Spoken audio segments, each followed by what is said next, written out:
नमस्ते। मैं डॉक्टर संपत राम रैगर, आचार्य राजनीति विज्ञान SRP गवर्नमेंट कॉलेज बांदीकुई। प्रिय विद्यार्थियों, आज हम BA पार्ट फर्स्ट का प्रश्न पत्र दूसरा जो प्रतिनिधि भारतीय राजनीतिक चिंतन है उसमें राजा राम मोहन राय के बारे में अध्ययन करेंगे। राजा राम मोहन राय भारतीय समाज की दिशा में प्रवर्तक के रूप में माने जाते हैं। समाज को दिशा और गति देने वाले व्यक्ति ही महापुरुष या महान प्रतिभा वाले कहे जाते हैं, इसमें कोई दो राय नहीं है। और ऐसे महान प्रतिभाओं में राजा राम मोहन राय का नाम विशेष रूप से लिया जाता है। राजा राम मोहन राय उसे वैचारिक क्रांति के सृष्टा थे और उसके आधुनिक भारत के को जन्म दिया। इसमें हम ये भी कह सकते हैं कि उन्होंने देश के मध्यकालीन युगीन दलदल में फंसा हुआ और उस ऐसी जान फूंकी की भारतीय विचार और विचारधाराओं की धारा ही बदल गई। इसमें धर्मगत रूढ़ियाँ, अंधविश्वासों और इसके साथ साथ सामाजिक बुराइयों को समाप्त करने के लिए चलाए गए विभिन्न धार्मिक सामाजिक आंदोलनों में राजा राम मोहन राय द्वारा स्थापित ब्रह्म समाज एक अग्रणीय स्थान रखता है और विचारों तथा कार्यों के माध्यम से इस समाज ने भारतीय समाज को सामाजिक जीवन को एक नई दिशा प्रदान की है। अब हम बात करते हैं उनके जीवन परिचय की। राजा राम मोहन राय का जन्म 22 मई 1772 में बंगाल के हुगली जिले के राधानगर ग्राम में हुआ। राजा राम मोहन राय परम पितामह कृष्णचंद्र बनर्जी बंगाल के नवाब के यहाँ उच्च पद पर आसीन थे। उनकी सेवाओं से प्रभावित होकर के नवाब ने उन्हें राय की सम्मानार्थ उपाधि में विभूषित किया। इस राय का संक्षिप्त राय इस परिवार के साथ जुड़ गया और उन्होंने जातिगत विभेद बनर्जी का स्थान ले लिया। इसके साथ ही राजा राम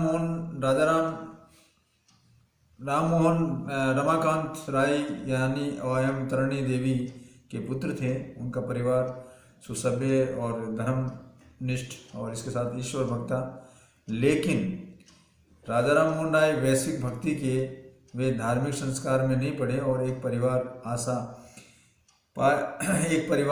आशा कर सकता है। उनकी सृष्टि में पिता बहुत अधिक परंपरावादी थे, वो इस प्रकार के कर्मकांडों को मानते थे। पिता मूर्ति पूजक थे, किंतु उसके राजा राम मोहन राय घोर विरोधी थे। स्वतंत्र चिंतन और अभिव्यक्ति के प्रबल समर्थक राजा राम मोहन राय ने अपने विचारों को स्पष्ट अभिव्यक्ति भी बताई और इसका परिणाम ये हुआ कि पिता से अनबन रही और ऐसी स्थिति से बचने के लिए उन्होंने घर छोड़ देना सबसे ज़्यादा उचित समझा। राम मोहन राय बाल्यकाल से ही प्रतिभा के धनी थे। उनके पिता अपने पुत्र की शिक्षा का श्रेष्ठ प्रबंध किया।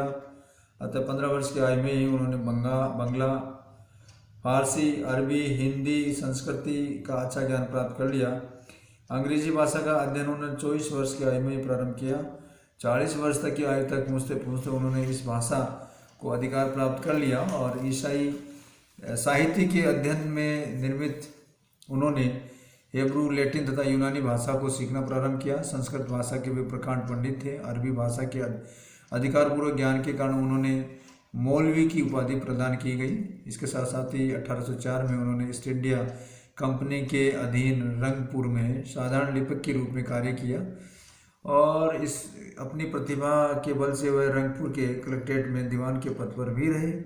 1814 में वो नौकरी छोड़कर धार्मिक उत्थान और सत्य शोधन उद्देश्य से कलकत्ता में उन्होंने शुरू किया।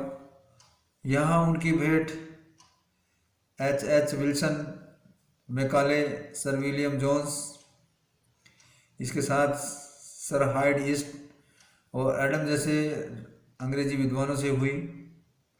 1815 में उन्होंने ब्रह्मसूत्र बंगाल में अनुवाद कर प्रकाशित किया। 1816 में कैन तथा ईशोपनिषद का बंगाल तथा अंग्रेजी में अनुवाद किया। इस प्रकार से 1818 तक उन्होंने कई संस्कृत ग्रंथों के संबंध में अपनी व्याख्या प्रकाशित की। 1820 और 21 के कई वर्षों के बाद में ईसाई धर्म की पुस्तकों में अपनी व्याख्या प्रकाशित की। इससे काफ़ी विवाद उत्पन्न हुआ। नारी अधिकार, भाषण स्वतंत्रता और समाजपत्रों की स्वतंत्रता आदि के लिए उन्होंने निरंतर संघर्ष किया। उन्होंने बंगाल में संवाद कौमुदी और फारसी में मिरात उल अखबार नाम के 2 पत्र निकाले। जिनमें साहित्य, ऐतिहासिक, राजनीतिक और वैज्ञानिक विषयों का लेख प्रकाशित होते थे। इसके बाद में इससे राजाराम मोहन राय ने 1815 ईस्वी में धर्म और दर्शन के विद्वानों की एक प्रकार की विचार गोष्ठी के रूप में आत्मीय सभा की स्थापना की। 1828 में उन्होंने ब्रह्म समाज की स्थापना की, जो उनके जीवन की सबसे बड़ी अधिक महत्वपूर्ण घटना थी। यदि ब्रह्म समाज की स्थापना के बाद में केवल 4 वर्ष जीवित रहे, तथापि ब्रह्म समाज के विचार में क्रम से बंगाल के बाहर दूर दूर तक फैल गया। उन्होंने उदारवाद, तर्कवाद और आधुनिकता का वातावरण तैयार किया, जिसने भारतीय चिंतन में क्रांति उत्पन्न कर दी। बुद्धिवाद और उदारवाद ने इस यात्रा में 15 नवंबर 1830 में समुद्री मार्ग में से इंग्लैंड प्रस्थान किया।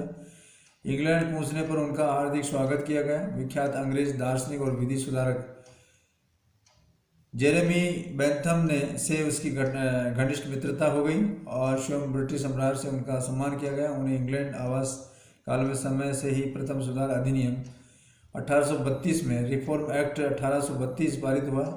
उन्होंने इसका स्वागत किया और कहा कि उत्पीड़न, अन्याय और अत्याचार पर स्वतंत्रता, न्याय और साम्यकता की विजय हुई है। राजाराम मोहन राय इंग्लैंड से फ्रांस गए और वहाँ बीमार पड़ गए। वे पुनः इंग्लैंड लौट आए और 20 सितंबर 1833 में ब्रिस्टल में उनका देहांत हो गया, स्वर्गवास हो गया। अब हम बात करते हैं उनके राजनीतिक विचारों की। राजनीतिक विचारों में राजाराम मोहन राय का मुख्यतः धार्मिक और सामाजिक जीवन था। उनके राजनीतिक विचार संदर्भ में कभी भी अपनी आप को पृथक नहीं किया, अलग नहीं किया। उन्होंने देश विदेश के साथ साथ विदेशी रूप में भारत और इंग्लैंड में राजनीति में गहरी रुचि और गहरा प्रभाव ज्ञान था। राजनीतिक जागरण की दिशा में चाहे वो उन्होंने अपने कार्य किए न किए, धार्मिक और सामाजिक जागृति की दिशा में उनके द्वारा किए गए कार्यों के लिए राजनीतिक जागृति को जन्म देते हुए देकर उन्होंने नवीन भारत का संदेश वाहक बना दिया। राम मोहन राय के पूर्व संपूर्ण देश की तो क्या बात करें, हम कलकत्ता के नगर में कोई राजनीतिक ही नहीं था। जनता में अपने नागरिकों के अधिकारों के प्रति कोई विचार नहीं करता था। और राजाराम मोहन राय के समय समय पर जो राजनीतिक विचार प्रकट किए, उनमें हमें राजनीतिक चिंतन का बोध प्राप्त होता है। उसे राजनीतिक चिंतन की प्रमुख बातें जो बताई हैं वो इस प्रकार से हैं, जिसमें पहला है व्यक्ति और राष्ट्रीय स्वतंत्रता का प्रतिपादन करते हैं। इसमें राजाराम मोहन राय हृदय और मस्तिष्क से उदार थे और व्यक्ति की स्वतंत्रता में उनका अगाध विश्वास था। उन्होंने लोक ग्रेशियस और टॉमस पेन की भांति ही प्राकृतिक अधिकारों की पवित्रता को स्वीकार किया, किंतु व्यक्तिगत स्वतंत्रता और प्राकृतिक अधिकारों के प्रबल समर्थन होने के साथ साथ सामाजिक उपयोगिता और सामूहिक मानव कल्याण में भी उनकी गहरी आस्था थी। अतः अधिकार और स्वतंत्रता व्यक्तिवाद के सिद्धांत का समर्थक होते हुए उन्होंने आग्रह किया कि इस राज्य समाज सुधार के तकनीकी पुनर्निर्माण के लिए कानून बनाना चाहिए। अब हम बात करते हैं प्रेस की स्वतंत्रता की। राजाराम मोहन राय प्रेस की स्वतंत्रता के प्रारंभिक समर्थक थे और वो चाहते थे, जैसे मिल्टन की भांति उनका विचार था कि व्यक्ति को लिखित अभिव्यक्ति की स्वतंत्रता अनिवार्य रूप से प्राप्त होनी चाहिए। 1823 में जब वो ब्रिटिश सरकार के समाचार पत्र निकालने का प्रबंध लगा, तब वो राजाराम मोहन राय ने द्वारका प्रसाद ठाकुर, हरचंद घोष, गौरी शंकर बनर्जी, प्रसन्न कुमार टैगोर, चंद्र कुमार टैगोर के साथ मिलकर के प्रेस की स्वतंत्रता के लिए सर्वोच्च न्यायालय का एक याचिका भेजी। प्रेस की स्वतंत्रता के लिए किए गए इस कार्य में राजाराम मोहन राय का मुख्य हाथ था। यद्यपि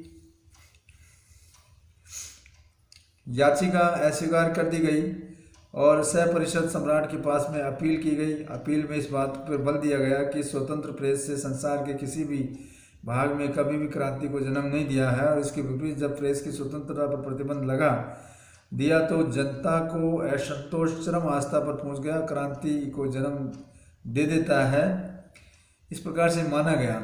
उनका ये भी विश्वास था कि विचार और अभिव्यक्ति की स्वतंत्रता जिस समाज को समाप्त नहीं होती है, वह समाज किसी भी प्रकार की उन्नति के लिए निश्चित पद तक अग्रसर नहीं हो सकता है।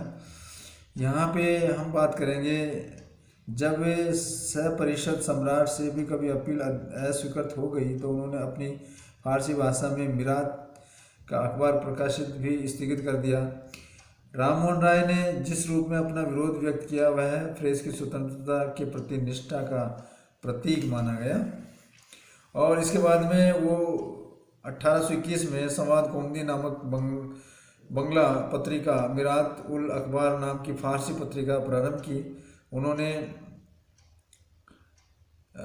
इस प्रकार से राजा राम मोहन राय का संबंध में के दामोदरन लिखते हैं कि राय भारत में राष्ट्रवादी पत्रकारिता को जन्मदाता थे। उनकी पत्रकारिता ने देश के समस्त भागों में राष्ट्र पुनर्जागरण के संदेश को पहुंचाया। उनका संदेश मानवता और विश्व बंधुत्व का संदेश था। अब हम बात करते हैं न्यायिक व्यवस्था के स्वरूप की।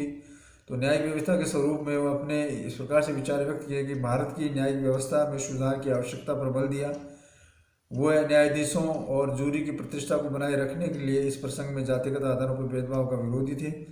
1827 में एक जूरी अधिनियम पारित किया गया, जिसमें अधिनियम में जूरी के प्रसंग में जातिगत आधार पर भेदभाव करते हुए व्यवस्था की गई थी। जब किसी ईसाई का अभियोग चलाया जाता था तो वो हिंदू और मुसलमान जूरी में नहीं बैठते थे।